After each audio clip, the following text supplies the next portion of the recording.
Welcome back. It is the Vegas Take. Sharp and Shapiro. So glad you could join us, and we have Michael Avenatti in studio as well. It is Thursday, folks, and you know what that means. It means we have TMZ's Mike Babcock. But I want to start, Mike, by telling you this. I was reading all the headlines yesterday in the sports section of the newspaper, and it said, Mike Babcock fired. And I said, oh, my God, this is our longtime TMZ guy. What happened? He lost his job? And then I learned now it was the Toronto Maple Leafs head coach. So, Mike, we're glad to see that you are still employed at TMZ and Harvey's still writing you checks. I'm another step closer to taking over this name. This guy, if I ever Google myself, he always comes up. But I'm a step closer now to owning the Mike Babcock name. But yeah, I'm happy it wasn't me. I know a lot of people out there were probably disappointed that it wasn't me, but I am still here. Well, I wanted to also say, the guy we have with us in studio right now, he's made plenty of appearances on TMZ. It is Michael Avenatti. Michael, would you like to say hello to Mr. Babcock? Hello, Mr. Babcock. Congratulations on being one step closer. Thank you, Michael. I appreciate that. So let's start off with the breaking news. Let's go with Myles Garrett. I think this is a ridiculous claim, saying that Mason Rudolph hurled the racial slur, calling him the N-word. Let's all be honest here, and this is right there on TMZ. You guys broke this story. Let's call this for what it is. If that was true, I mean, Myles Garrett spoke to the media right after this incident. He didn't. Don't you think he would have mentioned that to the media? Hey, this guy called me the N-word. Listen, Myles Garrett is a liar, and he is full of crap. That is what I say, Babcock. What do you say? Yeah, it's puzzling, right? And Myles Garrett had the opportunity after the game to say, the reason I did this crazy thing on the football field that we've never seen before was because Mason Rudolph said this horrible racial slur to me. And I think that maybe not would have fully excused what Myles Garrett did, because I think he probably could have killed Mason Rudolph. But I think could have, yeah. It would have went a long way in, kind of letting people understand why he lashed out the way that he did. But we didn't hear anything about this. And now when at least this guy's career in the short term is on the line, and we're talking about millions and millions of dollars, because it's not just a suspension for the final few games this year. It's an indefinite suspension that I know a lot of people believe could go through a good majority of next year, or even the entire season next year. So there's a lot on the line, and I think now Myles Garrett has come up with what he thinks would be kind of an acceptable reason for his behavior.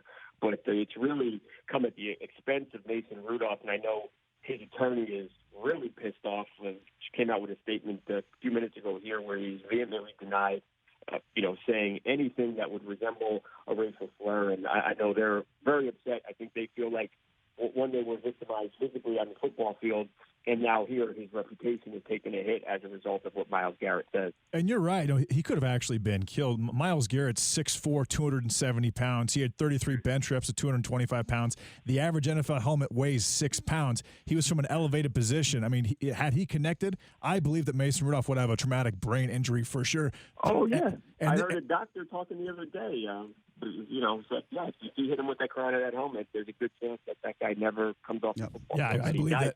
And also, we know he had just sustained a few weeks earlier a concussion, so he's already dealing with a head injury. And I think we've seen with the way the concussions work, with kind of repeat head trauma can be even more dangerous. So, Myles Garrett and Mason Rudolph are both lucky that it ended the way it did. But I do know. And so is the NFL. Well, look, there's no question that it was serious. I don't know that it warrants a year suspension or an indefinite suspension. I mean, heat of the moment, no question it was a very dangerous situation, that it's serious. I just don't know that it warrants such a lengthy suspension. But let me say this. What I consider to be more important, they should investigate Garrett's claim as to whether Rudolph said this. And if it is shown that Rudolph did not say this and that was fabricated, Garrett should be done forever. I agree. And I totally agree with that. Garrett should never be permitted to play in the NFL again if he fabricated this accusation that Rudolph used a racial slur. That's how serious I take it, because what it does is it demeans when other people have legitimate claims of racism, okay? And it creates a further racial tension, if you will, within the league and within the community. They should investigate Garrett's claim. And if Rudolph did not say this, in my view, Garrett should be written off. Michael, Exactly. it is just like when a woman claims sexual assault or rape and she fabricates it, like that Duke lacrosse situation. Yeah. And what Michael's talking about, I could not agree more. It's the same thing. When it makes it more difficult for actual people that were actual victims of sexual assault. And it sets. Yeah, well, I think and the positive thing here is that we know NFL games and how many microphones they have all over the place, microphones on players. So Right. hopefully here the NFL is going to be able to go back and they'll be able to actually figure out whether or not this happened. And if it did, I'm sure like. Yeah, I mean, look, this isn't that difficult. There's a bunch of players around. They should go to the players. Yeah. Did you hear this? And if Garrett's the only one that heard it, and if it's shown that he fabricated it, as far as I'm concerned, he should be done. I agree. He's full of crap. And it's a real issue that we're at the state right now with racial relations where he thinks he can say something like this and use it as a scapegoat to justify his horrendous behavior. Well, I agree. Here's another story we have on TMZ, and this is actual evidence. We all know what the NFL's Mark Walton did, punching his pregnant girlfriend. We have some riveting audio, and I want to play it for everyone. And then, Mike, I want you to comment on this. This is the sobbing woman. This is the girlfriend of Mark Walton after he apparently punched her in the face. This is a pregnant woman. This is the 911 call. Your boyfriend beat you up? Yes. Okay. Is he still there now? He just left, but I think he's coming back because he took the talk to you. Okay. How long ago did this happen? Like 10 minutes ago, 15 minutes ago, and his friend was here. Okay. I mean, that is just riveting, chilling audio, Babcock, isn't it?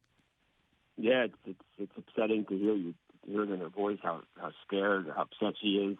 And then when you think about that this woman is 5 weeks pregnant, it's tough. It's really difficult.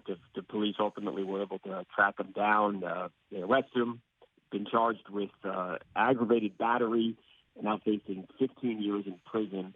But to think that this guy could do that, allegedly do that to his girlfriend who has a baby growing inside of her is disgusting. Mm-hmm. Terrible. Last subject I wanted to bring up, we've been talking a lot about Colin Kaepernick over the course of the last few days. The Kente shirt that he wore, what I thought was a sham of a tryout or job interview. Now Terrell Owens is actually blasting Stephen A. Smith. Stephen A. actually believes me in this. In fact, he tweeted something out immediately saying that Kaepernick is not serious about playing in the NFL. So this is Terrell Owens, in his own words, blasting Stephen A. Smith over this Colin Kaepernick criticism. First of all, like I said, Colin Kaepernick, Eric Reed, any of y'all that want to debate me in front of black people and talk about what's best for black people, name the time and place, I'll show up. I don't want to hear, what's the definition of blackness? Is there a definitive definition of blackness? Why are you giving the impression that because I don't march lockstep with every single thing that Colin Kaepernick wants? Okay, excuse me. Hold on, wait a minute. I'm not agreeing. Wait a minute. I'm not agreeing with everything that Colin Kaepernick has done. I'm not saying that, but you said, you just sat up there and used an expression, more blacker. Excuse me. I'm from Hollis, Queens, New York City. You ain't the only brother out there that's in the streets. I'm in the streets every day. I get it. And so let's be very clear. And you damn well know that's the truth. So what do you make of that audio, Mike? That was something else. Yeah, obviously Stephen A's job is to debate, but you could tell that what Terrell said there really struck a nerve, and that really upset him. Look, and we know Stephen A. Smith, he spoke out a little bit against Colin Kaepernick, and he's not the only one. I think we've seen several other leaders in the black community who have spoken out against what went on last week, and which seemed like a sham all the way around. I think it was a sham on the NFL's part. I think it was a sham on Colin's part. I think there's plenty of blame to go all the way around. They clearly have so much distrust between both of the sides there, and I think with Colin and the NFL, I think that is now completely passed and the door is shut on that. But you could tell that Stephen A. was very upset. I think he was really upset by the interaction. Him and Eric Reed had a pretty fierce kind of interaction on social media, and I think when Terrell said that to him this morning, I think he was very upset by that. I like those comments because I thought they were real. I thought that was a real moment. That wasn't fake, and I think we need more of that on TV. He was being very sincere. I believe. I don't think it's fair that just because somebody is not in 100% agreement with what Colin Kaepernick does or says, and then they get blasted just because they don't agree with everything. I think that's really unfair. It's never a good idea to basically accuse somebody of not being black enough. No, that's probably not a good idea. I'll tell you what I wanted to do, what would be Mike Babcock's worst nightmare right now. I wanted Mike Babcock to get into a debate with you, Michael Avenatti, on why he is a Trump supporter. But something tells me Mike Babcock, that's probably the last thing in the world he wants to talk about right now. Isn't that true, you're reading the wrong, you're believing the wrong stories, Brian. You're believing these fraudulent stories out there. Hey, Mike, I take back what I said earlier.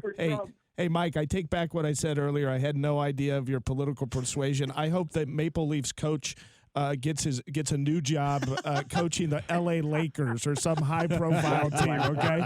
So your Google rank will go to, like, page 38. SEO death. Yeah, I want you to suffer an SEO death. Hey, Mike, so we've had we had a minor discussion last segment about Colin Kaepernick. Do you think that he is actually making less money now than he would have made as an NFL quarterback the last couple of years? No, I think he's making a good living, and I've actually been told that he's making a good living and is having no problems money-wise. But, I mean, I don't think anything that he's doing now he couldn't also do along with, being on a team and getting an NFL paycheck. So I don't know. I don't even know if he actually wants to play in the NFL. I think that this keeps him very relevant and it keeps him in the forefront of everybody's mind. But I don't think he's doing any of this. I don't think it's really motivated by money. Or if it is, we never have enough money. There is no question he is relevant. I don't think anybody would debate that. Extremely relevant. Listen, Mike, I always appreciate it when you take some time to join us every week, my man. Have a great weekend, and we will catch up with you next week. Thanks, guys. We'll talk then. All right, Go Maple Leafs. Thanks a lot, Mike. All right, thanks, Mike. We appreciate it. Okay, it's going to be our last segment with Michael Avenatti coming up next. We're going to just give everybody a quick update on the proceedings this morning in the impeachment inquiry and get Michael's thoughts on that. We're going to take a quick break. Be back right after this. You're listening to The Vegas Take on the all-new 101.5 FM, 720 AM, KDAWN.